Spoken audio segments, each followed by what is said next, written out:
ay understand the distrust of the Filipinos, no, vis-a-vis China. Hindi masisisi ng mga eksperto ang mga Pilipino kung nawawalan nito ng tiwala sa China. Kasunod ito ng inilabas na resulta ng Okta Research Survey sa unang quarter ng taon. Batay sa survey, sa mahigit 1,000 Pilipinong edad 18 taong gulang pataas, 91% ng mga Pilipino ay walang tiwala sa China. Ayon pa sa research group, patuloy ang pagbaba ng trust rating ng mga Pilipino sa China simula pa noong Pebrero 2022. Di po ako naniniwala sa ng China dahil isa sila sa nagbibigay ng sa atin ng takot sa mga Pilipino, lalo yung mga ginagawa nila sa Philippine Sea. Yung iba, minsan sangayon ako, pero yung iba na ginawa nila, yung pagkatulad ng pambubumba, yung hindi na ako sangayon doon.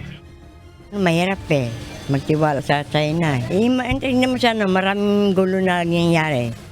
Para sa ilang political analyst, inaasahan na ito bunsod ng mga isyu sa pagitan ng China at Pilipinas, partikular na mga panggigipit ng Chinese forces sa mga Pilipino sa West Philippine Sea. Napipiko na po yung mga ibang kababayan natin sa hindi pagkakaunawaan nitong China at ng ating bansa na tila baga dinadaan ng China sa lakas ang kanilang mga layunin.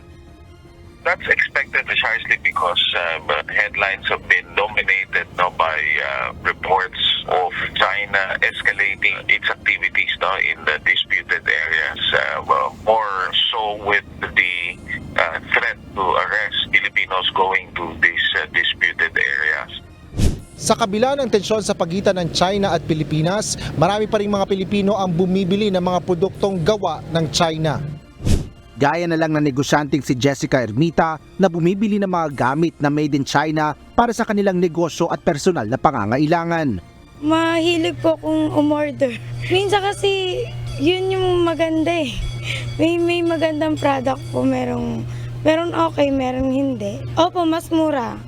Ayon sa mga eksperto, wala namang kinalaman ang pagbili ng mga produktong made in China sa political na issue dahil ganito rin ang sitwasyon sa ibang bansa.